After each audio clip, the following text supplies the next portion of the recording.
नमस्कार दोस्तों, TNC bullet series में आपका हार्दिक स्वागत और अभिनंदन है। दोस्तों, जैसा कि आपको पता है कि रोज सुबह 7 बजे हम टीएनसी बुलेट सीरीज के माध्यम से एक इम्पोर्टेंट क्लास जो है वो आपके सामने लेके आते हैं। उस क्लास से रिलेटेड जो भी हमारे पास में डाउट होते हैं उन सबको हम क्लियर करते हैं, साथ के साथ जो है वो चर्चा करते हैं कि इन फ्यूचर में उस पर्टिकुलर टॉपिक से हमारे पास में किस प्रकार के क्वेश्चन आ सकते हैं, उन सब की हम चर्चा करते हैं। तो इसी कड़ी में आज हमारे पास में 332 नंबर की क्लास आएगी, that is called slip disc. बहुत सारे लोग जो है वो इस डिजीज से सफ़र कर भी रहे होंगे और ये जो हमने टॉपिक सेलेक्ट किया है वो क्या है, हमारे पास में 200 मोस्ट इंपॉर्टेंट टॉपिक की जो लिस्ट है वहाँ से ऑलमोस्ट सभी बच्चों के पास में जो है वो 200 मोस्ट इंपॉर्टेंट टॉपिक की जो है वो लिस्ट होगी। जिसके पास नहीं है वो टेलीग्राम पे मैसेज करके जो है वो प्राप्त कर सकते हैं। जितने भी इंपॉर्टेंट जो क्वेश्चन एग्जाम में आते हैं वो करीब करीब हम जो है वहीं से लेते हैं, टॉपिक भी जो है वो हम वहीं से सेलेक्ट करते हैं। सेकेंड रास्ता और है हमारे पास में टॉपिक सेलेक्ट करने का, वो है आपके कमेंट बॉक्स। कमेंट बॉक्स में जो भी टॉपिक है जिसमें बच्चों को सबसे ज़्यादा जो है वो दिक्कत आती है उस टॉपिक का नाम जो हो बच्चे कमेंट में बताते हैं। जैसे ही टाइम मिलता है या जैसे ही जो है वो हमारे पास में फ्री रहते हैं उसको हम जो है वो लेते हैं। तो 1 जनवरी 2025 से हमने टीएनसी बुलेट सीरीज की शुरुआत की थी। रोज सुबह 7 बजे एक इम्पोर्टेंट क्लास जो है वो हम इसमें लेके आते हैं और अब तक जो है वो हम इसको लगातार लेके आ रहे हैं। काफ़ी हद तक जो है वो हमने क्लासें कंप्लीट कर लिए, यानी कि 331 टॉपिक हमने कंप्लीट कर लिए हैं। आज हमारे पास में 332 नंबर की क्लास आएगी। ऑलमोस्ट 90% जो है वो हमने कोर्स सिलेबस कंप्लीट कर लिया है। ओनली 365 टॉपिक का हमने वादा किया था जिसको हम बहुत जल्दी ही जो है वो अचीव करने वाले हैं। तो चलते हैं आगे और उसके बारे में जो है वो डिस्कस करते हैं। तो सबसे पहले हम बात कर लेते हैं दोस्तों कि स्लिप डिस्क के रिगार्डिंग जो है वो एग्जाम में क्वेश्चन किस तरीके से आते हैं, यानी कि कौन कौन से ऐसे क्वेश्चन हैं जो इस टॉपिक से रिलेटेड जो है वो पूछे जाते हैं। तो दोस्तों इसमें बेसिकली एग्जाम में क्वेश्चन पूछा जाता है कि स्लिप डिस्क के अंदर होता क्या क्या चीज़ें हैं, देन स्लिप डिस्क जो है वो कितने प्रकार की होती है, बल्जिंग डिस्क क्या होती है, हर्निएटेड डिस्क क्या होती है, देन कौन सी जो है वो हमारे पास में डिस्क में सबसे ज़्यादा प्रॉब्लम आती है। तो कुल मिला के इसमें से बहुत सारे क्वेश्चन पूछे जाते हैं और क्वेश्चन कोई बहुत बड़े पूछे नहीं जाते हैं, बिल्कुल छोटे छोटे क्वेश्चन पूछे जाते हैं और उन्हीं छोटे छोटे क्वेश्चनों में से जो है वो हमें सही करके आना होता है। तो क्वेश्चन देखने में बड़े इजी लगते हैं लेकिन उनको सही वही कर सकता है जिसका अच्छे तरीके से जो है वो पढ़ा हुआ है। नहीं पढ़े हुए होंगे तो आपका 100% क्वेश्चन जो है वो गलत जाएगा। सिंपली बल्जिंग डिस्क क्या होती है, कौन से में सबसे ज़्यादा होती है, देन किस में जो है वो क्या क्या चीज़ें होती है, कौन सी डिस्क में सबसे ज़्यादा जो है वो देखने को मिलता है, इस तरीके से जो है वो हर जगह से छोटे छोटे जो है वो क्वेश्चन निकल के आते हैं। तो वन बाय वन करके जो है इनको शॉर्ट करेंगे और देन उसके बाद आगे बढ़ेंगे। और क्वेश्चन इसमें से आते हैं इसके ट्रीटमेंट से रिगार्डिंग कि इनका मैनेजमेंट किस तरीके से किया जाता है, कैसे जो है वो हम इसको ठीक कर सकते हैं, क्या क्या चीज़ों की जो है वो दिक्कत आती है, क्या क्या क्लिनिकल फीचर्स है, हर एक जगह से जो है वो क्वेश्चन निकल के आते हैं। मतलब शॉर्टकट में मैं आपको बता दूं तो दोस्तों इसके definition, then clinical manifestation, then diagnostic evaluation, हर जगह से जो है वो क्वेश्चन निकल के आते हैं। ठीक है, बस हमें जो है वो एक बार ढंग से पढ़ना है ताकि उस चीज़ों को जो है वो सही कर सकें। तो ये चीज़, तो आज की क्लास के अंदर हम इसका इंट्रोडक्शन लेंगे, देन इसका क्लिनिकल फीचर्स लेंगे, देन पढ़ेंगे कि कौन कौन सी जो है वो हमारे पास में डिस्क में सबसे ज़्यादा प्रॉब्लम आती है, देन डिस्क की नॉर्मल एनाटॉमी फिजियोलॉजी भी पढ़ेंगे कि किस तरीके से ये जो है वो डिस्क होती है। अगर जिन बच्चों ने जो है वो मेरे टिश्यू की क्लास ली है तो वहाँ पे आपने देखा होगा कि ये जो हमारे पास में दैट हमने पढ़ा था बोन एंड देन उसके बाद जो है वो हमारे पास में डिस्क है, तो इनके बारे में सारी चीज़ें बताई थी, कार्टिलेज और बोन के बारे में। तो हर चीज़ें जो है मैंने वहाँ पे डिटेल से बताई हुई है। नहीं लिए तो हम इसके बारे में देखेंगे कैसे हर्निएटेड होता, वो सारी चीज़ें देखेंगे। देन उसके बाद वही डायग्नोस्टिक इवैल्यूएशन, वही हमारे पास में जो है वो मैनेजमेंट, और इस टॉपिक को जो है वो फिनिश करेंगे। तो चलते हैं और आगे बढ़ते हैं। आज के टाइम पे देखा जाए तो आपने देखा होगा कि यार बहुत सारे लोग जो है वो नॉर्मल डिस्कस करते हैं कि यार इसको तो डिस्क की प्रॉब्लम है। क्या है? डिस्क की प्रॉब्लम है। नॉर्मली देखा डिस्क है या इसको डिस्क की प्रॉब्लम है। तो ये डिस्क या डिस्क की प्रॉब्लम होती क्या है? ठीक है, तो इसके लिए हमें सबसे पहले जो है वो स्लिप डिस्क के बारे में जो है वो हमने जो टॉपिक नाम दिया उसका, बाकी मेडिकल टर्म में जो है वो उसको PIVD के नाम से जानते हैं, प्रोलैप्ड इंट्रावर्टिबल डिस्क। तो दोनों चीजें एक ही है, दोनों का नाम ही अलग अलग है। क्या चीज होती है इनको हम ले लेते हैं, देन उसके बाद आगे बढ़ते हैं। चीजों को शुरू करने से पहले मैं आपको थोड़ा सा जो है वो अपने बोन इसके बारे में बताना चाहूंगा। तो दोस्तों ये हमारे पास में दो है, क्या है दोस्तों? स्पाइनल कॉर्ड है। ठीक है, यानी कि हमारे पास में ये सारी चीजें। अब ये देखो हमारे पास में जो है वो बोन है, बोन के अंदर की साइड में जो है वो क्या होती है दोस्तों, स्पाइनल कोड आती है। यानी कि अगर हम बोन की स्ट्रक्चर का देखें तो ये जैसे हमारे पास में जो है बोन आती है, ठीक है, ये हमारे पास में जो है बोन आती है, इस तरीके से हमारे पास में स्पाइनल कोड, ये बोन आती है, मैं ये लो इस तरीके से, ठीक है। और इनके बीच में जो है वो एक खाली जगह आती है जहां पे स्पाइनल कोड जो है वो आती है, राइट। और इनके माध्यम से जो है वो दो हमारे पास में इधर से भी और इधर से भी नर्व निकलती है, सेंसरी और मोटर नर्व इस तरीके से निकलती है। और हर के बीच में जो है वो एक एक डिस्क आती है, जैसे रबर नहीं आता, कोई भी दो पाइप हैं उनके बीच में रबर आता है, या कोई शोकर है उनके बीच में रबर आता है, कोई भी दो या तीन चीजें जैसे जैसे आगे बढ़ते हैं, एक रबर देन चीजें, फिर रबर फिर चीजें। सिंपली आप मान के चलो जैसे आपने अंजीर खाई होगी, तो अंजीर जिस तरीके से गोल गोल होती है वो उनको एक दूसरे के बीच में फंसाया हुआ रहता है। ठीक उसी तरीके से जो है वो दोनों जो बोन होती है हमारे पास में, स्पाइनल जो बोन होती है, उनके बीच बीच में जो है वो ये डिस्क रखी हुई होती है, ठीक है। ये हमारे पास में कार्टिलेज होते हैं और यहां से जो है वो नर्व निकलती है। अब ये डिस्क जो है वो या तो खिसक जाए, स्लिप हो जाए अपनी जगह से, ठीक है, हर्निएटेड हो जाए, स्लिप हो जाए, पतली हो जाए, घिस जाए, कुछ भी हो जाए, उसकी वजह से क्या होगा, फिर जो हमारे पास में नर्व है, ये जो साइड वाली नर्व है, राइट, ये जो नर्व है ये दब जाएगी, ये कंप्रेस हो जाएगी। इसी को हम क्या कहते हैं दोस्तों, स्लिप डिस्क कहते हैं। आप यहां पे देख सकते हो इस तरीके से, देखो ये हो गया हमारे पास में डिस्क, ये हमारे पास में बोन है, ये भी हमारे पास में बोन है, मतलब वर्टिबल बॉडी है, वर्टिबल बोन है। इन दोनों के बीच में, हर एक बोन के बीच में जो है वो एक डिस्क प्रेजेंट होती है। पूरी 31 बोन होती है तो उसमें हमारे पास में 30 जो है वो डिस्क प्रेजेंट होती है। अब ये अपनी जगह से हिल जाए या हट जाए, उसको हम कहते हैं स्लिप डिस्क। अब देखो इसकी डेफिनेशन लेते हैं, अब देखो सारी चीजें जो है वो क्लियर हो जाएगी। तो देखो, a slip disc also called as herniated disc और प्रोलेप्स्ड इंटरवर्टिबल डिस्क। देखो इनका तीन नाम है, क्या है, स्लिप डिस्क को जो है वो किस नाम से जानते हैं, हाइनिएटेड डिस्क के नाम से। हाइनिएटेड क्या होता है, हाइनिएटेड का एक सिंपल मीनिंग होता है हट जाना। अगर हम कहें तो ये अपना सिंपली मीनिंग होता है हट जाना। कोई भी चीज, कोई भी ऑर्गन, कोई भी मसल्स, कोई भी टिश्यू अपनी जगह से हट जाता है, उसको बोलते हैं हाइनिएटेड। तो हट जाना, हाइनिएटेड डिस्क मतलब डिस्क जो है वो अपनी जगह से हट जाती है, उसको बोलते हैं हाइनिएटेड डिस्क। तो स्लिप डिस्क, या जिसको हम हाइनिएटेड डिस्क के नाम से भी जो है वो जाना जाता है, और इसको होते हैं प्रोलेप्स्ड, पूरा नाम हो गया प्रोलेप्स्ड इंटरवर्टिबल डिस्क, ठीक है, PIVD, that is called prolapsed intervertebral disc is a condition where the intervertebral disc between the vertebra rupture or bulge, causing the nucleus prolapse to protrude throughout the annulus fibrosus, compressing nearby the spinal nerve और spinal cord। देखो ये थोड़ा सा आपको समझने वाली चीज है, बाकी बहुत ईजी है, मैं बताता हूँ। देखो स्लिप डिस्क क्या होती है, स्लिप डिस्क को जो है वो हम हर्निएटेड डिस्क के नाम से भी जानते हैं। यहां तक चीज क्लियर हुई।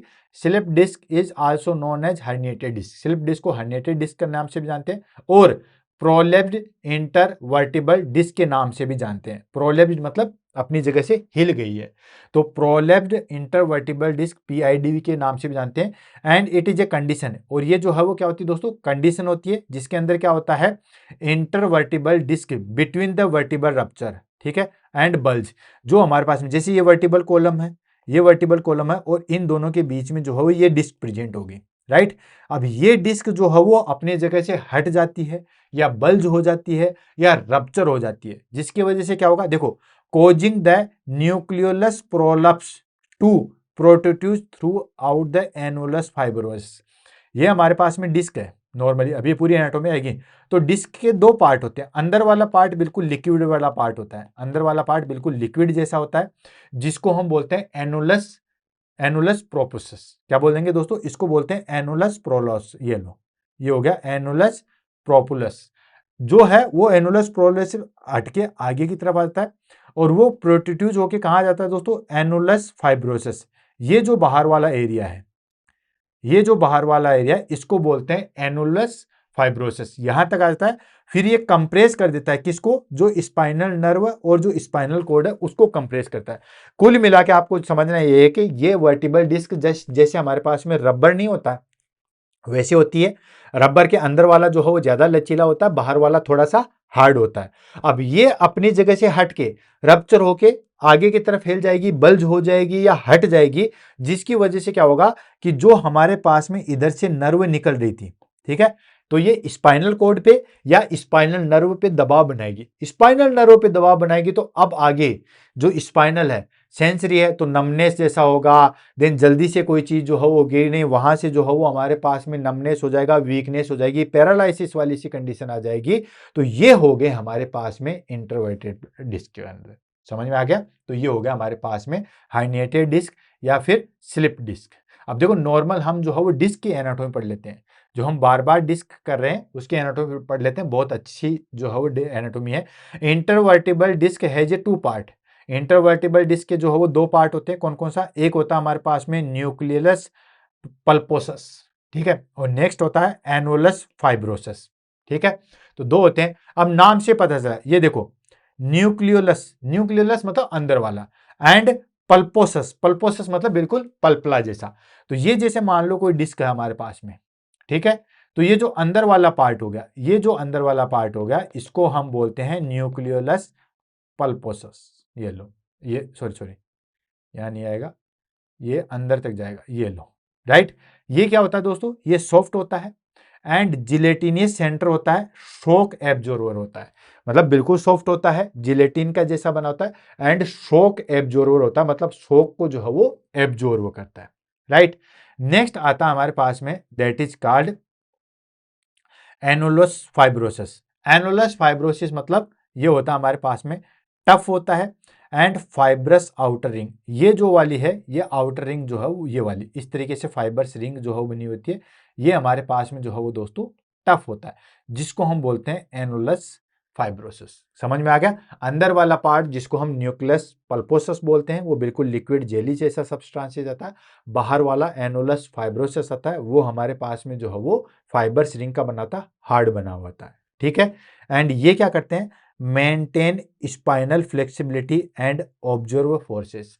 हमारे जो स्पाइनल की फ्लेक्सिबिलिटी है, हम झुकते हैं तो स्पाइनल झुकी ना, हम यूं करते हैं, अगर सीधी बोन होती है, सपोज करो पूरी सीधी बोन होती है, इसके अंदर स्पाइनल कॉर्ड होती है, तो बोन थोड़ी झुकती, जैसे मान लो ये बोन है, इसके अंदर हमारे पास में रिफिल है, वो हो गए हमारे पास में स्पाइनल कॉर्ड है, तो ये झुकता थोड़ी, ये हम पूरी हड्डी, ये पूरी हड्डी जो है वो, इवन हमने जब 3rd एंड 4th क्लास के अंदर थे तो हमने यही पढ़ा था कि सबसे बड़ी जो है वो बोन कौन सी होती है? स्पाइनल बोन होती है, क्योंकि पहले ये पता नहीं था कि ये सारी चीजें अलग अलग होती है, ये बुक्स में अपडेट नहीं था, तो हमने इसको बोन को पढ़ा, बाद में पता चला है कि सबसे बड़ी बोन तो फीमर होती है, ये तो छोटी छोटी बोन से मिलके बनी होती है। तो ये इसके कारण क्या होता है? फ्लेक्सिबिलिटी आती है, मतलब ये जो है वो घूमती है और मुड़ जाती है, तो ये क्या करती है हमारे पास में? स्पाइनल कॉर्ड की फ्लेक्सिबिलिटी और जो भी फोर्स होते हैं उसको एब्जॉर्ब करते हैं, राइट।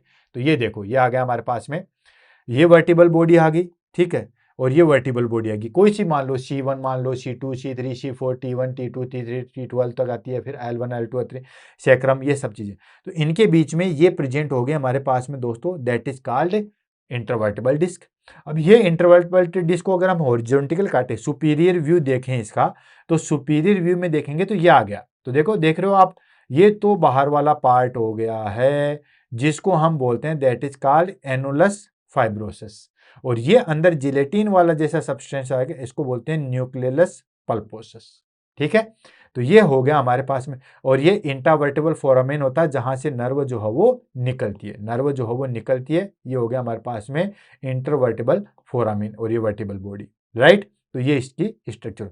अब ये बल्ज हो जाए या अपनी जगह से हट जाए या हर्निएटेड हो जाए, कुल मिला के कुछ भी हो जाए, जिसको हम क्या कहेंगे दोस्तों? That is called intravertebral disc prolapse या हर्निएटेड डिस्क। अब आता है कॉमन साइट, ये भी एग्जाम में काफी बार पूछा गया है कि जो हमारे पास में स्लिप डिस्क वाली प्रॉब्लम है या जो हर्निएटेड डिस्क वाली प्रॉब्लम है, वो कहाँ पे सबसे ज्यादा देखने को मिलती है? तो the most common weight bearing spinal arrangement, सबसे ज्यादा जहां पे वेट बियरिंग वाली चीज आती है, जहां पे सबसे ज्यादा जो है वो लोड आता है। अब लोड कहाँ पे आता है? एक तो होता है हमारे पास में सर्वाइकल वाले में। अब आप कहोगे सर्वाइकल वाले में कैसे? बिल्कुल सर, आजकल जो मोबाइल हम सारे दिन भर चलाते हैं ना, तो आपको पता होगा इस मोबाइल से लगभग जो है वो हमारे पास में, हम झुक के मोबाइल चलाते हैं, 27 किलो वेट हमारी स्पाइनल कॉर्ड पे पड़ता है, 27 kg, समझ रहे हो? 27। आप 27 kg यहाँ पे रख लो, जितने में ये हमारे पास में स्पाइनल नर्व जितना हमें जो है वो तकलीफ देती है या जितना उसके ऊपर वर्डन लगा उतना हमारे पास में मोबाइल से लगता है।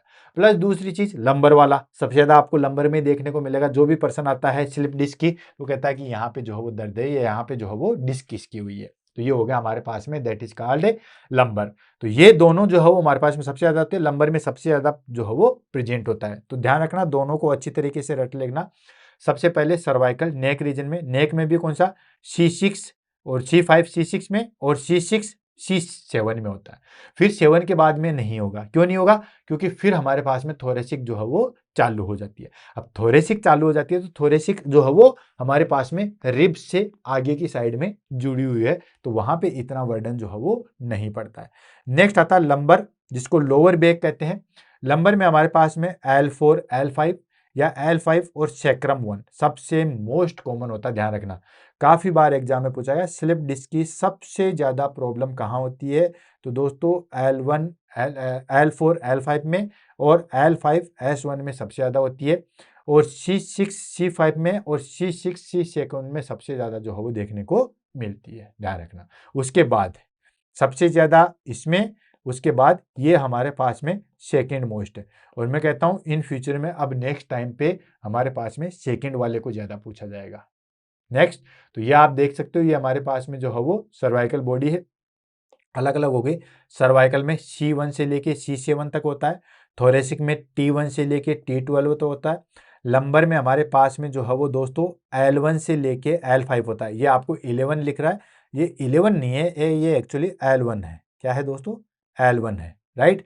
देन उसके बाद सेक्रल आ जाता है। सेक्रल आता है हमारे पास में S1 से लेके S5 और लास्ट में आता है हमारे पास में कोकोजियल, राइट। तो ये हमारे पास में फर्स्ट जो होती है जिसको हम बोलते हैं एटलस, सेकंड होती है वर्टिब्रा जिसको हम एक्सिस बोलते हैं। ये भी एग्जाम में काफी बार जो है वो क्वेश्चन पूछा गया है। फर्स्ट एटलस, फर्स्ट जो सर्वाइकल C1, ठीक है, जिसको क्या कहा जाता है दोस्तों? एटलस कहा जाता है। और जो C2 होती है इसको एक्सिस कहा जाता है, बाकी वाले का कोई नाम नहीं है, ठीक है। तो ये हमारे पास में पूरी स्पाइनल कोड आ गई। अब बात आती है हमारे पास में कोजेज क्या है। स्लिप डिस्क के या हमारे पास में हर्निएटेड डिस्क के जो है वो क्या क्या कोजेज है। कोजेज में बहुत सारे क्वेश्चन आते हैं, 1 बाय 1 करके लेते हैं। हालांकि बिल्कुल इजी है, एक बार पढ़ने से ही जो है वो सारी चीज क्लियर हो जाएगी। तो कोजेज में हमारे पास में सबसे पहली चीज degenerative. Degenerative in the sense कि हमारे पास में जैसे जैसे एज जाती है, ठीक है, जैसे जैसे एज बढ़ती है वैसे वैसे जो है वो इनका डीजनरेशन चालू हो जाता है। डीजनरेशन इन द सेंस कि अब देखो कोई भी चीज पुरानी हो रही है तो वो धीरे धीरे तो जो है वो हमारे पास में वीक तो होगी। एज की वजह से स्किन लूज हो जाती है, टिश्यू काम करना बंद कर देते हैं, जॉइंट्स काम करना बंद कर देते हैं। ठीक उसी तरीके से जो हमारे पास में डिस्क है वो धीरे धीरे डीजनरेट होना चालू हो जाती है। तो सबसे पहले डीजनरेटिव मतलब कि ये हमारे पास में धीरे धीरे एज के अकॉर्डिंग। तो ये हो गया हमारे पास में एजिंग डिस्क डिहाइड्रेशन। जैसे जैसे एज बढ़ती है वैसे वैसे आपको पता है वाटर का इंटेक भी जो है वो कम हो जाता है, वाटर की क्वांटिटी भी कम हो जाती है, और वाटर की क्वांटिटी करने से जो है वो डिस्क डिहाइड्रेशन हो जाती है। नेक्स्ट आता है हमारे पास में ओस्टियो आर्थराइटिस। अब आप बोले कि सर ज्यादा पानी पी लेंगे तो ये ठीक हो जाएगी? नहीं, ये इसलिए ठीक नहीं होगी क्योंकि एक्चुअली क्या होता है कि डिहाइड्रेशन हर ऑर्गन्स में होता है। कोई क्लाइंट ऐसा थोड़ी होता है कि पानी कम पीता है, हर जगह से हर टिश्यू भी अपने अंदर जो है वो वाटर को कम रखना चाहता है, बाकी सारी चीजें भी जो है वो कम रखनी वाली होती है। तो पहली चीज हो गई हमारे पास में डीजनरेटिव, और सेकंड आता है हमारे पास में ओस्टियो आर्थराइटिस। ओस्टियो आर्थराइटिस मतलब inflammation in the bones. Osteo arthritis भी मैंने टीएनसी बुलेट सीरीज के अंदर बहुत अच्छे से करवा रखा है। नेक्स्ट आता हमारे पास में मैकेनिकल। तो ये तो था हमारे पास में पहली तो डीजनरेटिव। नेक्स्ट आता मैकेनिकल। मैकेनिकल मतलब कहीं ना कोई आघात पहुंचा है, चोट पहुंची है। तो ये देख लेते हैं, जैसे सडन ट्विस्टिंग या हेवी लिफ्टिंग। सडनली जो है वो ट्विस्ट हो जाता है कुछ भी चीज सडनली जर्क लग गया, सडनली जो है वो चल रहे हैं अचानक से पैर मुड़ गया, ठीक है। तो सडनली या तो ट्विस्ट हो जाए या हेवी लिफ्टिंग। सडनली या तो ट्विस्ट हो जाए या कोई चीज वजन वाली उठा लिए या सडनली वेट लिफ्टिंग की, उसकी वजह से प्रेशर पड़ा, प्रेशर पड़ने से वो बल्ज होगी, डिस्क जो है वो बल्ज होगी। नेक्स्ट आता है हमारे पास में ट्रोमा या फॉल। बहुत ऊंचाई से गिर जाए या कहीं पे चोट लग जाए, मान लो पीछे से आके चोट लग गई और वर्टिबल डिस्क जो है वो डैमेज हो गए। नेक्स्ट आता है हमारे पास में prolonged sitting, driving and computer work. लंबे समय तक अगर हम बैठे बैठे काम कर रहे हैं, लंबे समय तक हम ड्राइव कर रहे हैं या लंबे समय तक हम कंप्यूटर काम कर रहे हैं, तो वो सारी चीजें जो है वो हमारे पास में आती है। तो ये सेकंड आ गया, that is called mechanical. Suddenly twisting and heavy lifting, trauma या फॉल, या prolonged sitting, driving and computer work, ये सारी चीजें। नेक्स्ट आ जाता है हमारे पास में लाइफ स्टाइल। लाइफ स्टाइल में कैसे? लाइफ स्टाइल में सबसे पहली चीज आती है स्मोकिंग। स्मोकिंग क्या होता है? Reduce disc nutrition. Smoking directly cause नहीं करता, लेकिन जो पर्सन स्मोकिंग करते हैं उनमें डिस्क को जो न्यूट्रिशन चाहिए होता है वो न्यूट्रिशन जो है वो नहीं मिल पाता है। तो एक चीज होती है। नेक्स्ट आता है हमारे पास में ओबेसिटी। ओबेसिटी से क्या होगा भाई? एक तो हमारे पास में जो है वो स्पाइनल जो कोड है, या हम कहें जो वर्टिबल बॉडी है, वो एक तो 50 किलो के आदमी के वजन का उठा रही है, एक 100 किलो का वजन का आदमी उठा रही है, तो फर्क तो पड़ेगा ना। तो ओबेसिटी मतलब वेट की वजह से। नेक्स्ट होता है लैक ऑफ एक्सरसाइज। जो बंदे एक्सरसाइज कम करते हैं उनमें तो देखो ये छोटी मोटी चीजें प्रॉब्लम आती है। नेक्स्ट एंड लास्ट आता है अदर। अदर चीजें कौन सी होगी? Weak back muscles. किसी की जो है वो बैक मसल्स काफी ज्यादा वीक होती है, ठीक है, किसी की बैक मसल्स जो है वो काफी ज्यादा वीक होती है, तो वो सारी चीज होगी वीक बैक मसल्स। नेक्स्ट आ गया हमारे पास में प्रेगनेंसी। प्रेगनेंसी कंडीशन में क्या होता है कि लंबे समय तक कंटिन्यूसली जो है भाई वर्टिब्रल कॉलम पे जो है वो दबाव बनता है। आपने देखा होगा कि बिल्कुल जो है वो स्पाइनल कॉर्ड ऐसी होती है, ठीक है। अब वो प्रेगनेंसी कंडीशन में बिल्कुल ऐसी हो जाती है, बिल्कुल बैंड हो जाती है। क्यों? क्योंकि आगे यूट्रस है, और यूट्रस में जो है हमारे पास में बच्चा है, तो उसमें हमारे पास में स्पाइनल कॉर्ड काफी ज्यादा जो है वो तिरछी हो जाती है, और उस पर हमारे पास में प्रेशर जो है वो बहुत ज्यादा लगता है, तो उसकी वजह से कंटिन्यूस प्रेशर से भी वो बल्ज हो जाती है। नेक्स्ट आ गया हमारे पास में congenital spinal defect. Congenital spinal defect मान लो जन्मजात ही जो है वो किसी में स्पाइनल कॉर्ड में प्रॉब्लम हो। कंजेनाइटल स्पाइनल डिफेक्ट भी मैंने बुलेट सीरीज के अंदर करवा रखा है दोस्तों, ठीक है। यानी कि हमारे पास में जो ट्यूबल डिफेक्ट होते हैं, ठीक है, इंट्रा यूट्राइन ट्यूबल डिफेक्ट होते हैं, वो सारी चीजें मैंने करवा रखी है। नेक्स्ट आता है मेल के अंदर ज्यादा होता है than compare to female. Female के अंदर ये कम होता है, मेल के अंदर जो है वो हमारे पास में ज्यादा होता है। मोस्टली 3 to 5 ईयर्स की एज में देखा जाए तो इनमें ये सेल्फ डिस्क की प्रॉब्लम ज्यादा होती है, ठीक है। 50 ईयर के बाद तो हम हेवी वर्क करते नहीं है, ठीक है, कहीं ड्यूटी भी जाते हैं तो हमें हेवी वर्क नहीं दिया जाता है, प्लस दूसरी चीज कोई बल्जिंग वाली चीज वहां पे नहीं होती है। नेक्स्ट आ जाता है हमारे पास में पैथोफिजियोलॉजी, कि एक्चुअली जो है वो इसके अंदर क्या होता है। तो पैथोफिजियोलॉजी इसकी बहुत ईजी है। सिंपली क्या होता है? Degeneration of annulus fibrosis. Annulus fibrosis का जो है वो डीजनरेशन होता है, यानी कि ये जैसे हमारे पास में स्पाइनल कॉर्ड है, तो इसका जो आउटर वाला पार्ट है, क्या है दोस्तों? आउटर वाला पार्ट है, जिसको हमने क्या बोला दोस्तों? इसको बोला हमने एनुलस फाइब्रोसिस। उसमें डीजनरेशन चालू हो जाता है। अब डीजनरेशन चालू हो जाएगा तो इसकी वजह से क्या हो जाएगा भाई? ये वीक हो गया, मतलब कुल मिला के हम कह सकते हैं कि ये जो है वो हमारे पास में क्या हो गया? वीक हो जाएगा। डीजनरेशन हो गया, वीक हो गया, तो उसकी वजह से क्या होगा? जो अंदर वाला है न्यूक्लियोलस पल्पोसस है, वो प्रोट्रूड होगा, मतलब वो बाहर निकलेगा। तो ये जो हमारे पास में अंदर वाला है वो अब यूं बाहर निकलने की कोशिश करेगा, राइट। अब उसके बाद क्या होगा? Nerve root compression. जो हमारे पास में नर्व निकलती है उसके रूट पे जो है वो दबाव बढ़ना चालू हो जाएगा। अब दबाव बनाएगा तो वहां पे इन्फ्लामेशन हो सकता है और पेन होगा। इन्फ्लामेशन और पेन, ये दोनों चीजें जो है वो हमें देखने को मिलती है। इन्फ्लामेशन और पेन जो है वो हमें देखने को मिलेगा। Next, muscles spasm and sensory और मोटर चेंजेस, ठीक है। मसल्स स्पाज्म बनेंगे और सेंसरी और मोटर चेंजेस आएंगे। मसल्स स्पाज्म बनेंगे, मसल्स स्पाज्म बनेंगे तो जो हमारे पास में वर्टिबल कॉलम थी जिससे सेंसरी और मोटर नर्व निकल रही थी, ठीक है, ये जैसे हमारे पास में स्पाइनल है, तो सेंसरी और मोटर नर्व जो निकल रही थी उनमें चेंजेस आएंगे क्योंकि उन पे दबाव बढ़ेगा। अब यूं मान के चलो जैसे हमारे पास में करंट की कोई लाइट, करंट का कोई वायर जाता है, अब वो वायर कहीं पे पेड़ की टहनी पे या कहीं पे भी अटका हुआ, अब वो धीरे धीरे उस पर कंप्रेस हो जाएगा तो पिचक जाएगा। पिचक जाएगा तो आगे की लाइट हैम्पर हो जाएगी, वहां से कनेक्शन हट जाएगा। तो ठीक वैसे ही जो है वो यहाँ पे होता है। टाइप की हम बात कर लेते हैं, ध्यान रखना काफी इंपॉर्टेंट है, एग्जाम में इसके टाइप से, इमेज बेस से भी जो है वो बहुत सारे क्वेश्चन पूछे गए। तो टाइप की बात कर लेते हैं, उसका एक्सप्लेनेशन। तो जैसे बल्जिंग डिस्क हो गई, प्रोट्रूजन हो गया, एक्सट्रूजन हो गया, देन स्क्यूट्रेशन हो गया, ये सब चीजें बहुत ज्यादा और कोई कॉम्प्लिकेटेड चीजें नहीं है, बिल्कुल याद रह जाएगा। सबसे पहला आता बल्जिंग डिस्क। बल्जिंग डिस्क का मतलब क्या होता है? डिस्क जो है वो हमारे पास में थोड़ा सा जो है वो हट जाती है, बल्ज हो जाती है, मतलब ऐसे थोड़ी सी फैल जाएगी, ठीक है। इतनी मोटी थी, अब वो पिचक के इतनी फैल जाएगी, इसको कहते हैं बल्जिंग। इसमें हमारे पास में जो एनुलस है वो बिल्कुल एक्यूरेट रहेंगे, बिल्कुल सारी चीजें इंटैक्ट रहेगी, लेकिन वो फेल जाएगी। यानी कि disc protrudes but annulus intact, annulus जो है वो हमारे पास में इंटैक्ट रहेगा, बाकी डिस्क जो है वो प्रोट्रूड्यूस जाएगी। इमेज भी साथ साथ देखते रहो। ये देखो, जैसे मैं सारी लेता हूं, ये आपको देख रहे हो नॉर्मल डिस्क, ठीक। पहली वाली है हमारे पास में बिल्कुल नॉर्मल डिस्क, कहीं कोई दिक्कत नहीं है। नेक्स्ट आगे डीजनरेटिव डिस्क। डीजनरेटिव में क्या होता है कि हमारे पास में वाटर की डेफिशिएंसी हो जाती है, वाटर जो है वो डिक्रीज होता है, और ये जो है वो एज रिलेटेड आता है। क्या दोस्तों, एज के रिलेटेड आता है। नेक्स्ट आ गया हमारे पास में बल्जिंग डिस्क, जिसको अभी थोड़ी देर पहले हमने डिस्कस किया था। बल्जिंग में आप देख रहे हो, ये देखो यहाँ पे बल्ज बन रहा है, यानी कि ये इस तरीके से गया और बल्ज बन रहा है, जिसको हम बोलते हैं बल्जिंग डिस्क। नेक्स्ट आता है हमारे पास में that is called herniated disc. Herniated disc का मतलब होता है अपनी जगह से कोई चीज हट जाती है, इसको कहते हैं हर्निएटेड। तो यहाँ पे देख रहे हो, ये डिस्क यहीं पे रहनी चाहिए, लेकिन ये बहुत आगे तक पहुंच चुके हैं, इसको बोलते हैं हर्निएटेड डिस्क। नेक्स्ट आ गया थिनिंग डिस्क। नाम से पता, थिन, काफी ज्यादा पतली होगी।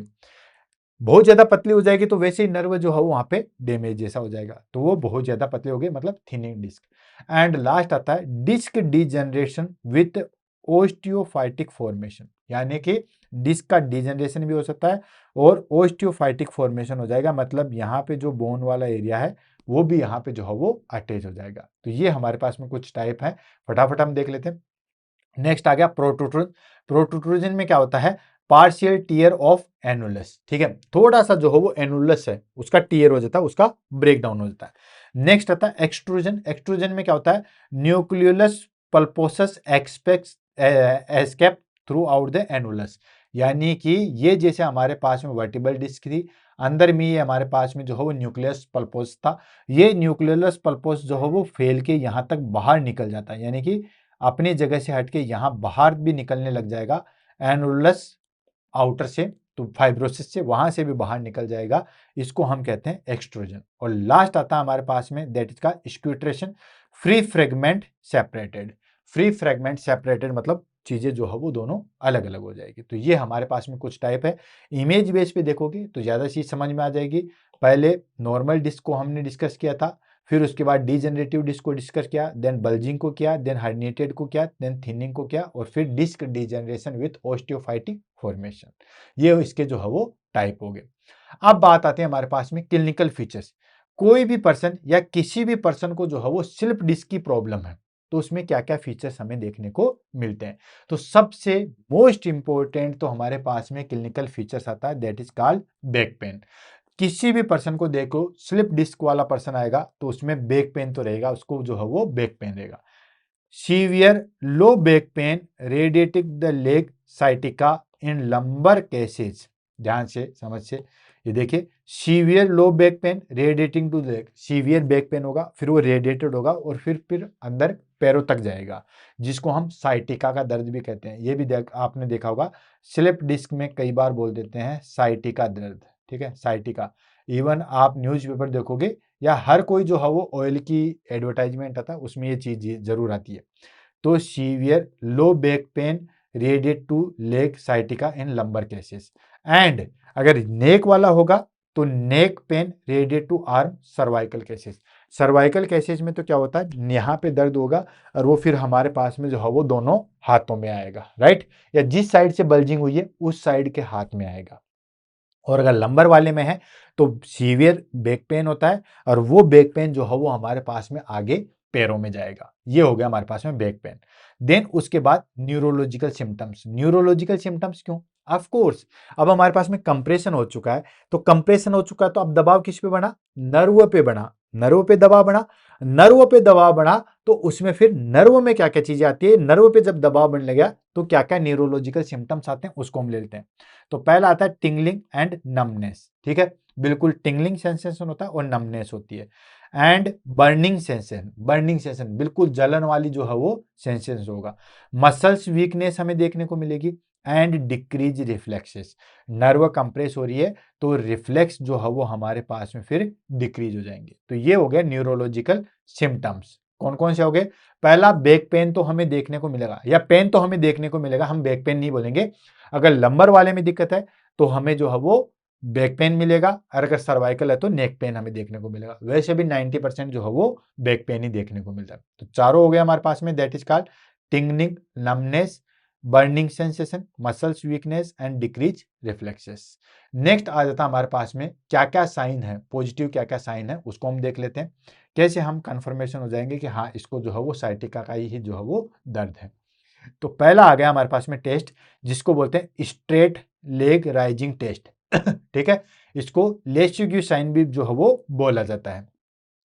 एंड इसका पर्पज है reduce sciatic pen. Reduce sciatic pen में जो हम करते हैं, इसमें हम क्या करते हैं बेसिकली कि पेन होता है, देन जैसे हम टांगों को ऊपर की साइड में उठाएंगे, पेन में जो है वो हमारे पास में रिलीव में, ये देखिए ये हो गया हमारे पास में लेग्यूस्टिक टेस्ट। इसमें हमने क्या किया, जैसे क्लाइंट को लेटा दिया, क्लाइंट को लेटाने के बाद में ऐसे पैरों को जो है वो थोड़ा सा ऊपर की साइड में किया, ठीक है। एंड उसके बाद में जैसे आप इंक्रीज करोगे एंड डोर्सिफ्लेक्शन करोगे तो पेन जो है वो हमारे पास में इंक्रीज होगा। तो ये कंफर्म हो गया कि हाँ ये साइटिका का ही पेन है। क्या चीज, जैसे आपने पैरों को उठा दिया, देन जो हमारे पास में पैर थे, फबा था, उसका डोर्सिफ्लेक्शन करेंगे, एंड डोर्सिफ्लेक्शन करेंगे तो वहां पे जो है वो हमारे पास में पेन ज्यादा रहेगा। कैसे, जैसे ये मान लो ये मेरा पैर है, यहां तक दिख रहा है, ये मेरा पैर है, और पैरों को मैं जैसे ही ऊपर उठाने के बाद ऐसे करेंगे, तो ऐसे करेंगे तो पेन की इंटेंसिटी जो है वो हमारे पास में इंक्रीज हो जाएगी, जिसको हम कहते हैं कि बिल्कुल इसको जो है वो साइटिका का ही दर्द है। ध्यान रखना, इमेज बेस पे भी जो है वो इसमें से क्वेश्चन पूछा जा सकता है। तो पहला आ गया हमारे पास में लेस्युगी साइन। नेक्स्ट आता है हमारे पास में that is called slump test. Slump test में क्या होता है कि जैसे हम उसको पोजीशन देंगे, नर्व रूट इरिटेशन चालू हो जाएगा। ये आ गया हमारे पास में स्लम्प टेस्ट। इसमें हम क्लाइंट को ऐसे बैठा लेंगे जैसे आपने देख रखा है, ठीक है। देन उसके बाद में इसके पैरों को सीधा करके इधर से बेंट करेंगे तो पेन अराइज होगा, जिसको हम कहते हैं दोस्तों स्लम्प टेस्ट। नर्व रूट, क्योंकि यहाँ पे नर्व पे कंप्रेशन होगा, क्या होगा कि जैसे आप ऐसा करोगे तो यहाँ पे जो है वो कंप्रेशन होगा, यहाँ पे दबाव महसूस होगा, और दबाव महसूस होगा तो दर्द होगा, जिसको हम कहते हैं दोस्तों प्लम टेस्ट। नेक्स्ट आता है हमारे पास में दैट इज कॉल्ड स्पोरलिंग टेस्ट, जो नेक के लिए बेसिकली क्या होता है, सर्वाइकल रेडिकुलोपैथी इसके लिए क्या होता है। इसमें हम क्या करते हैं दोस्तों, क्लाइंट को इस तरीके से करके, ठीक है, ऐसे बैठा लिया और ऐसे दबाव बनाएंगे, जैसे कोई वजन डाल रहे हैं ऐसे दबाव बनाएंगे, देन उसके बाद उसको रोटेट करेंगे, गर्दन को यूं और यूं रोटेट करेंगे। अब देखो कोई चीज यहाँ पे कंप्रेस हो रही है, अब कंप्रेस हो रही है तो और आपने दबाव बना लिया, ऐसे ऐसे दबाव बना लिया, यूं और यूं कराओगे तो हमें जो है वो पेन अराइज होगा, ठीक है। देन उसके बाद इसको हम कह सकते हैं दैट इज का स्पोरलिंग टेस्ट। तीनों टेस्ट आपको समझ में आ गए। पहला था हमारे पास में लेस्युगी साइन। लेस्युगी साइन में हम क्या करते हैं, पेशेंट सीधा लेटा हुआ है, पैर को हम करीब 45 से 60 डिग्री ऊपर उठा लेंगे, देन उसका जो पैर है उसका डोर्सिफ्लेक्शन करेंगे तो हमारे पास में बैक पेन होगा, साइटिक पेन होगा। तो ये सारी चीजें। नेक्स्ट आता है हमारे पास में रिप्रोड्यूस, ठीक है, रिप्रोड्यूस साइटिक पेन। नेक्स्ट आता है हमारे पास में स्लम्प टेस्ट। स्लम्प टेस्ट में हमने क्या किया, जैसे क्लाइंट टेबल पे बैठा हुआ है, उसके पैरों को उठा के फोल्ड करेंगे तो वहां पे नर्व रूट पे इरिटेशन होगा, क्योंकि वहां पे प्रेशर लगेगा तो वहां पे इरिटेशन होगा, इसको हम बोलते हैं स्लम्प टेस्ट। नेक्स्ट आता है हमारे पास में स्पोरलिंग टेस्ट। स्पोरलिंग टेस्ट मतलब नेक का होता है। ये स्पोरलिंग टेस्ट जो है वो हम कैसे करते हैं दोस्तों, ये हमारे पास में ऐसे प्रेशर करते हैं, देन उसके बाद ये सर्वाइकल का देखा जाता है। तो ये दोनों जो है वो हमारे पास में लंबर के देखे जाते हैं, ठीक है, और ये जो है वो हमारे पास में नेक का देखा जाता है।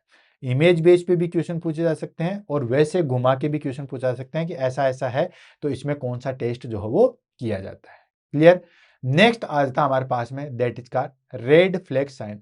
रेड फ्लैग साइन मतलब अब हमें पता चलेगा कि हाँ अब तो नर्व कंप्रेशन जो है वो हो गया है, और ये हमारे पास में जो है वो इंडिकेशन करते हैं कि अब इमरजेंसी आ गई है। तो सबसे पहली चीज आ गई हमारे पास में indication emergency, that is called saddle anaesthesia. Saddle anaesthesia में हमारे पास में आ गया दोस्तों कि सिंपली जो है हमारे पास में कंप्रेशन हो जाएगा और वहां पे जो है वो हमें लॉस ऑफ द सेंसेशन खत्म हो जाएगा, मतलब टच वच करोगे कुछ भी पता नहीं चलेगा। नेक्स्ट आता है loss of bowel and bladder control, ठीक है। नेक्स्ट आ गया हमारे पास में loss of bowel and bladder control, यानी कि बाउल एंड ब्लैडर कंट्रोल जो है वो हो जाएगा। बाउल एंड ब्लैडर कंट्रोल जो है वो नहीं रहेगा, क्योंकि वहीं से तो जो है वो हमारे पास में नर्व निकली है और वहीं से जो है वो हमारे पास में चीजें हैं। तो ये चीजें, तो सबसे पहली चीज that is called saddle anaesthesia, और नेक्स्ट आता है हमारे पास में loss of bowel and control. अगर इनमें से कोई भी चीज होती है ना तो वो हमारे पास में डेंजर साइन है, ये चीज ध्यान रखना, ठीक है। तो पहली चीज आ गई हमारे पास में क्या चीज, सैडल एनेस्थीसिया मतलब नमनेस वगैरह हो जाएगा। नेक्स्ट आ गया loss of bowel and bladder control हो जाएगा। नेक्स्ट आ गया हमारे पास में severe weakness in leg, leg के अंदर जो है हमारे पास में सीवियर वीकनेस हो जाएगा, पैरालिसिस वाली कंडीशन आ जाएगी, क्लियर है। नेक्स्ट आता हमारे पास में क्यूडो इक्विना सिंड्रोम। क्यूडो इक्विना सिंड्रोम ये इमरजेंसी सर्जरी इंडिकेट करता है। क्यूडो इक्विना सिंड्रोम में क्या होता है कि जो हमारे पास में नर्व का जो गुच्छा होता है, जो जहां से नर्व निकलती है, वो आपस में जो है वो कंप्रेस हो जाती है। ये देखिए, इसको हम बोलते हैं क्यूडो इक्विना सिंड्रोम, और ये इमरजेंसी अगर ये हो गया तो इमीडिएटली हमें सर्जरी करनी पड़ती है। कुल मिला के आपको शॉर्टकट जो है वो मैं अगर समझाना चाहूँ, पूरी समरी में समझाना चाहूँ तो मतलब साइटिका हो गया, हल्का फुल्का दर्द होता है, नो प्रॉब्लम, और लोग बाग अपना काम भी करते रहते हैं, इस दर्द में जो हो ज्यादा ध्यान नहीं देते हैं, लोग बाग अपना काम करते रहते हैं। लेकिन कब जो है वो हमें रेड साइन होगा कि यार नहीं अब इसको सीरियस ले लेना चाहिए या अब हमें इमीडिएटली सर्जरी पे जाना चाहिए, तो सबसे पहले सैडल एनेस्थीसिया मतलब आगे की नमनेस पैरों में जो है वो खत्म हो जाएगी, या फिर ब्लैडर एंड बाउल कंट्रोल जो है वो हट जाएगा, मतलब नर्व इतनी कंप्रेस हो गई, इतना सेंसरी कंप्रेशन हो गया कि आगे ब्लैडर एंड बाउल कंट्रोल नहीं हुआ। नेक्स्ट सीवियर वीकनेस हो जाएगा लेग के अंदर, हल्का फुल्का टिंगलिंग और सेंसेशन वो तो होता ही होता है, लेकिन अगर सीवियर वीकनेस हो जाएगा तो हम कह सकते हैं। नेक्स्ट आता है क्यूडो इक्विना सिंड्रोम, ये इमरजेंसी है, इसमें हमारे पास में जो है वो जो प्लेक्सेस जाते हैं वो डैमेज हो जाते हैं, तो ये रेड फ्लैग साइन है हमारे पास में साइटिका के, या फिर हम कह सकते हैं स्लिप डिस्क के। अब बात आती है हमारे पास में डायग्नोसिस की, कैसे जो है वो हम पता लगाएंगे। तो डायग्नोसिस में हम सबसे पहले क्या करते हैं दोस्तों, एक्सरे करते हैं, राइट। तो रूल आउट बोनी कोजिस, भाई कोई बोन के अंदर ओवरग्रोथ तो नहीं हो रही है जिसकी वजह से नर्व कंप्रेस हो रही है। अभी तक हम यही पढ़ रहे हैं कि डिस्क के अंदर प्रॉब्लम हो जाएगी, डिस्क पतली हो जाएगी या डिस्क अपनी जगह से हट जाएगी, वो सारी चीजें कर रहे हैं। लेकिन मान के चले बोन इतनी तो नहीं बढ़ रही है कि वो नर्व को जो है वो डैमेज कर रही है, तो ये हो गया हमारे पास में। तो इसके लिए हम सबसे पहले एक्सरे करेंगे, rule out the bony causes. Next आता है हमारे पास में एमआरआई, मैग्नेटिक रेजोनेंस इमेजिंग, ये गोल्ड स्टैंडर्ड टेस्ट होता है फॉर डिस्क पैथोलॉजी, ध्यान रखना सबसे इंपॉर्टेंट है, ये सबसे इंपॉर्टेंट है, ये जो है हमारे पास में गोल्ड स्टैंडर्ड टेस्ट होता है। नेक्स्ट हम करते हैं दोस्तों CT scan. CT scan bone structure plus disc visualisation, bone structure और डिस्क के विजुअलाइजेशन को हम जो है वो देखते हैं इसके अंदर। नेक्स्ट आता है हमारे पास में माइलोग्राफी। माइलोग्राफी आपको पता ही है, मसल्स का जो विजुअलाइजेशन या मस्कुलर एक्टिविटी को देखा जाता है, ये होता है alternative if MRI is Contra indicated. अगर मान के चलिए किसी के अंदर एमआरआई कॉन्ट्रा इंडिकेटेड है, जैसे किसी को जो है वो क्या है दोस्तों, वाल्व लगे हुए हैं या पेस मेकर लगा हुआ है, तो उसके अंदर हम एमआरआई नहीं कर सकते। अब आप ये तो कह रहे हो कि एमआरआई जो है वो हमारे पास में स्लिप डिस्क की जो है वो मेन चीज है, लेकिन इसमें हम एमआरआई नहीं कर सकते, तो इसमें हम माइलोग्राफी करते हैं। माइलोग्राफी क्या होता है दोस्तों, माइलोग्राफी होते हैं मसल्स की जो हमारे पास में टेस्टिंग की जाती है, मसल्स की जो स्टडी की जाती है, वो होता है माइलोग्राफी। नेक्स्ट अदर टेस्ट भी होते हैं, जैसे नर्व कंडक्शन स्टडी है या ईएमजी है, इलेक्ट्रोमायोग्राफी है, वो भी हम जो है वो करते हैं। तो इन डायग्नोसिस से हमें पता लग जाता है कि किसी पर्सन को जो है वो हमारे पास में स्लिप डिस्क की प्रॉब्लम है या नहीं है। नेक्स्ट आ जाता है हमारे पास में मैनेजमेंट। मैनेजमेंट आप कैसे करोगे, तो सबसे पहला आता है कंजर्वेटिव ट्रीटमेंट फर्स्ट लाइन, ये तो आप करोगे करोगे कंजर्वेटिव करोगे, अगर इससे ठीक नहीं होता है तो फिर लाइफ स्टाइल मॉडिफिकेशन, और नहीं देन उसके बाद सर्जरी। तो सबसे पहले हमारे पास में मैनेजमेंट में आ गया कंजर्वेटिव ट्रीटमेंट। सबसे पहले क्या चीज आ गई दोस्तों, कंजर्वेटिव ट्रीटमेंट फर्स्ट लाइन। तो इसमें हम क्या करते हैं, सबसे पहले दोस्तों रेस्ट। रेस्ट कैसे, हम short period not prolonged bed rest, हम जो है वो हल्का हल्का जो है वो आराम देने के लिए उसको एडवाइस करेंगे कि आप जो भी काम कर रहे हो लगातार, जैसे टेबल पे काम कर रहे हो या टाइपिंग का काम कर रहे हो, तो 1 घंटे के बाद आप 5 मिनट रेस्ट कर लो, ऐसा नहीं है 1 घंटे के बाद आप 3 घंटे रेस्ट करो, ऐसा नहीं है, ठीक है। शॉर्ट पीरियड में जो है वो आपको रेस्ट करना है, short period not prolonged bed rest. आप 1 घंटे काम करो, 10 मिनट रेस्ट करो, फिर आप आधे घंटे करो, 5 मिनट रेस्ट करो, इस तरीके से। नेक्स्ट आता है हमारे पास में NSAID ड्रग्स देते हैं, जिसमें आइबोप्रोफेन या डाइक्लोफेनिक जो है वो दिया जाता है। नेक्स्ट आता है मसल्स रिलैक्सेंट। मसल्स रिलैक्सेंट जैसे हमारे पास में क्लोरोजेक्सोन है या टेंजिलिडीन है, ये देते हैं, मसल्स रिलैक्सेंट देते हैं। देन न्यूरोपैथिक पेन मेडिकेशन जैसे गाबापेंटिन है, प्रीगाबालिन है, ये क्या करती है हमारे पास में जो नर्व पेन होता है ना उसको जो है वो ठीक करती है। नेक्स्ट आ गया हमारे पास में कोर्टिकोस्टेरॉइड इंजेक्शन। एपिड्यूरल लगाते हैं अगर किसी को लंबे समय तक सीवियर बैक पेन होता है तो एपिड्यूरल के रूप में हम क्या करते हैं दोस्तों, कोर्टिकोस्टेरॉइड इंजेक्शन जो है वो लगाया जाता है।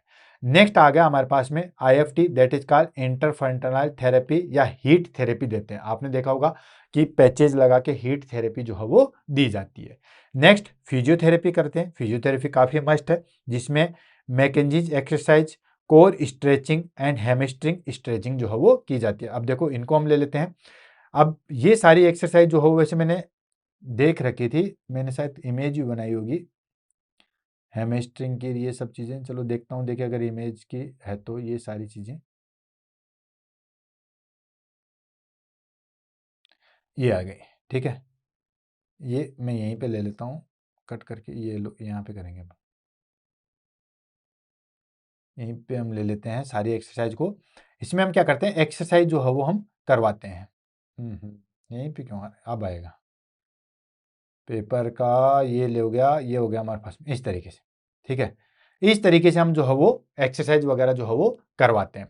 ठीक है, इसमें हमारे पास में core stretching, then exercise hamstring, जैसे आपने देखा होगा क्रिकेट खेलने से पहले वो अपनी जो है वो एक्सरसाइज करते हैं।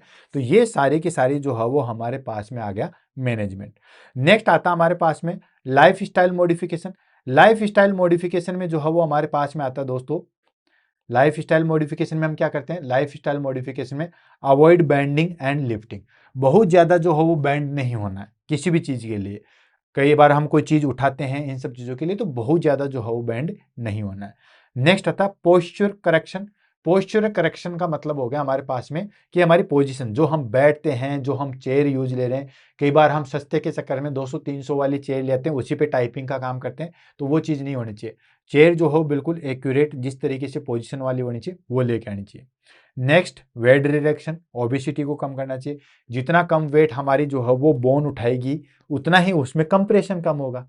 देन आता है हमारे पास में इर्गोनोमिक चेयर। इर्गोनोमिक चेयर कौन सी होती है, जो बिल्कुल स्पेशल चेयर नहीं होती, जो बिल्कुल ऐसे टेढ़ी सी आती है, जाली से लगी होती है, इसको बोलते हैं इर्गोनोमिक चेयर।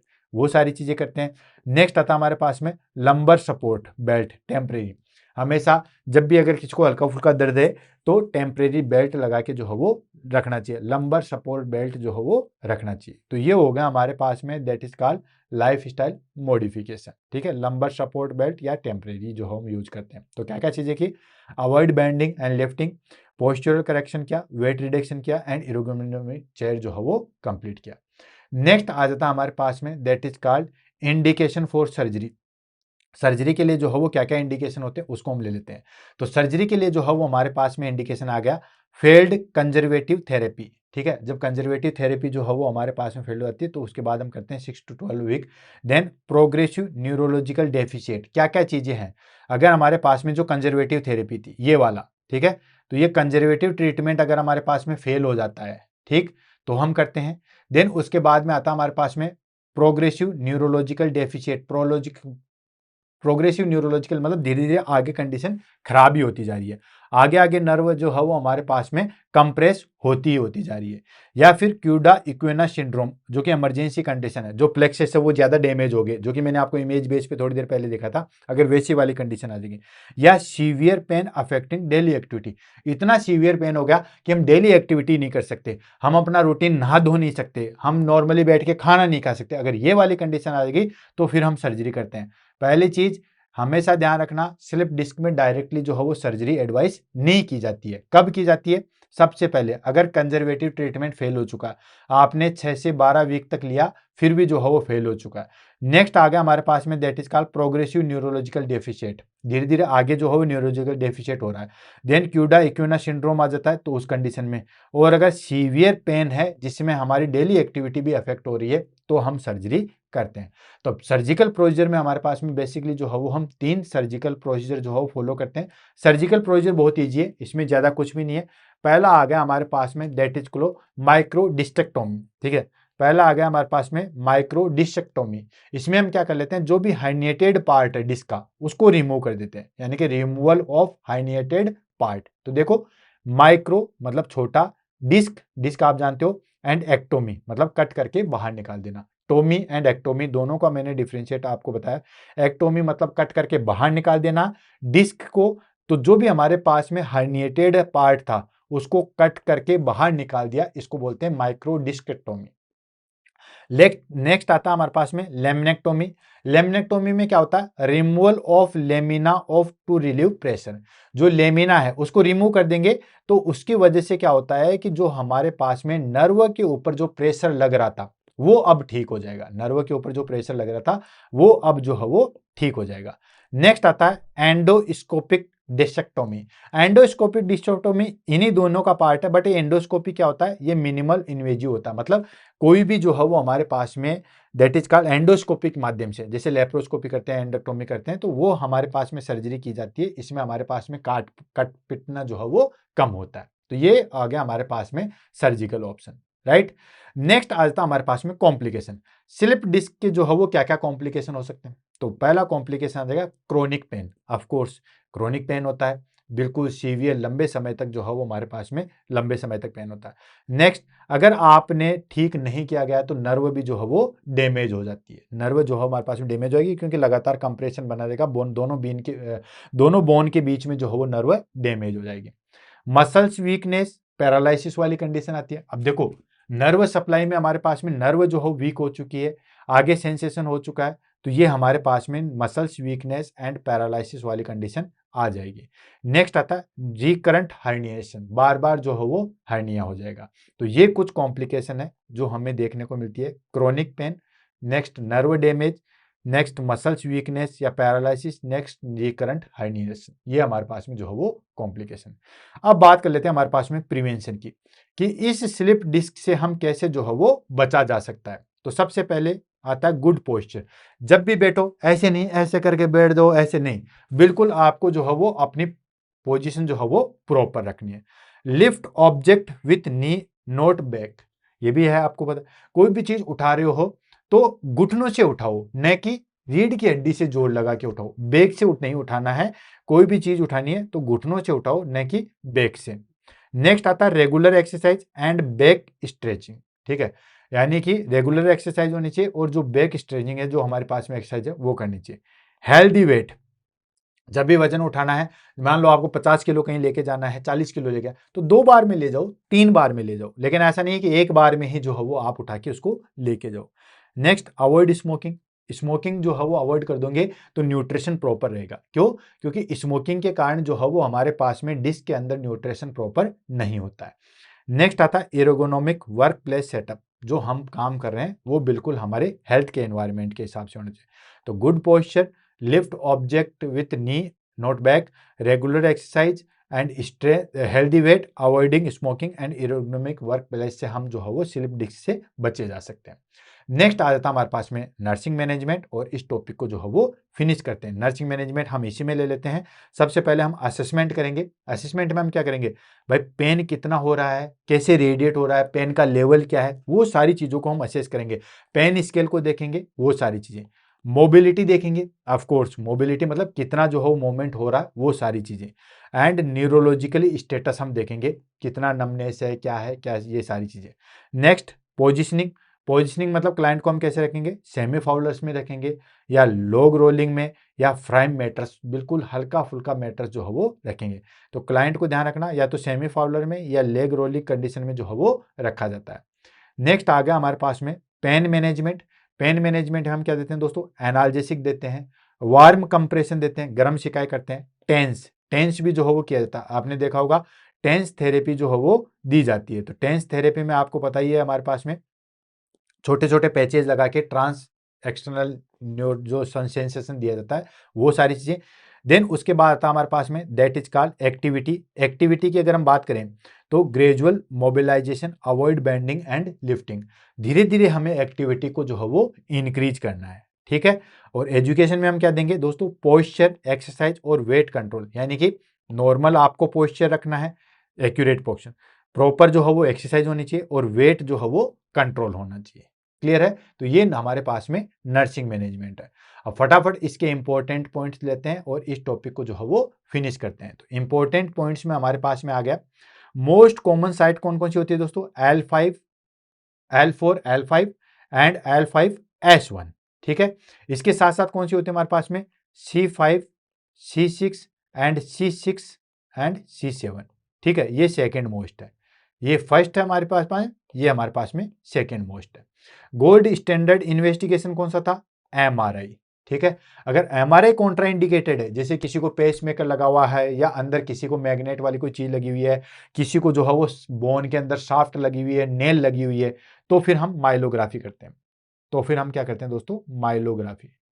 माइलोग्राफी जो है वो की जाती है। नेक्स्ट आता है इमरजेंसी साइन। इमरजेंसी साइन क्या है? क्यूडो इक्वेना सिंड्रोम है, जिसमें हम इमीडिएटली सर्जरी करते हैं। फर्स्ट लाइन ट्रीटमेंट क्या होता है दोस्तों? कंजर्वेटिव ट्रीटमेंट होता है, जिसमें हम NSAID एंड फिजियोथेरेपी देते हैं। देन उसके बाद सेकंड क्या आता है? कंजर्वेटिव ट्रीटमेंट नहीं सही हुआ तो देन उसके बाद लाइफ मॉडिफिकेशन। ठीक है, उसके बाद क्या आता है? लाइफ मॉडिफिकेशन आता है। अगर वो भी ठीक नहीं हुआ तो फिर उसके बाद आता है हमारे पास में सर्जिकल मैनेजमेंट। ठीक है, तो ये तीनों मैनेजमेंट को हम जो है वो इस तरीके से देखते हैं। तो पहला कंजर्वेटिव, सेकेंड लाइफस्टाइल मॉडिफिकेशन, तीसरा है सर्जिकल मैनेजमेंट हम जो है वो करते हैं। तो दोस्तों इसी के साथ आज हमारे पास में क्लास स्लिप डिस्क की जो है वो फिनिश होती है। इसी तरीके से हम इंपॉर्टेंट टॉपिक डेली जो है वो हम करते रहेंगे और आगे बढ़ते रहेंगे। और भी मैंने आपको बताया कि कोई भी टॉपिक चाहे किसी भी सब्जेक्ट का हो दोस्तों, अगर आपको समझ में नहीं आ रहा है तो आप हमें कमेंट करके बताइए। जिन बच्चों ने कमेंट किया है तो उनकी अगर दूसरे दिन या तीसरे दिन या पांचवें दिन क्लास नहीं आती है तो इसका मतलब ये नहीं है कि मैं उसको भूल गया हूं, मैं उसकी तैयारी में लगाऊं। जैसे हमारे पास में टाइम आएगा उसको हम जो है वो जल्दी से फिनिश करेंगे। बहुत सारे बच्चों के टेलीग्राम पे भी मैसेज आ रहे हैं, तो मैं किसी के मैसेज का जो है वो दरकिनार नहीं कर रहा या उसको जो है वो नेग्लेक्ट नहीं करा। जैसे ही टाइम मिलेगा मैं उसको इमीडिएटली जो है वो इस टॉपिक को लेंगे और इस टॉपिक को जितना जल्दी हो सकेगा उतना जल्दी जो है वो हम फिनिश करेंगे। आप टेंशन मत लीजिए, आप सिर्फ देखिए। टॉपिक ढूंढने का तरीका आपके पास में सबसे अच्छा है, सिंपली आप TNC बुलेट डालिए, टॉपिक का नाम डालिए, नर्सिंग के अंदर कोई भी टॉपिक है उसका नाम डालिए। अगर वो टॉपिक आपको शो हो रहा है मतलब करवा दिया गया है, नहीं शो हो रहा है तो आप मुझे बताइए, कमेंट कीजिए। टेलीग्राम पे करेंगे वहां पे भी जवाब दिया जाएगा, देन यूट्यूब पे करेंगे वहां पे कम दिया जाएगा थोड़ा सा। तो इस चीज़ों को जो है वो आप कीजिए। देन उसके बाद क्योंकि यूट्यूब तो जो है वो सबके लिए यूनिवर्सल हो जाता है, तो हम कन्वर्सेशन कर रहे हैं तो दूसरा उसको क्यों पढ़े, राइट? तो आप मुझे डायरेक्टली टेलीग्राम पे कीजिए, मैं उसको जो है वो 100% जो है वो जवाब देने की कोशिश करूंगा। तो दोस्तों इसी के साथ आज की क्लास को जो है वो यहीं पे समाप्त करते हैं। मिलते हैं कल सुबह 7 बजे नई वीडियो के साथ। तब तक के लिए all the best, have a nice day. ऐसे ही हार्ड वर्क करते रहिए, ऐसे आगे बढ़ते रहिए। Thank you so much.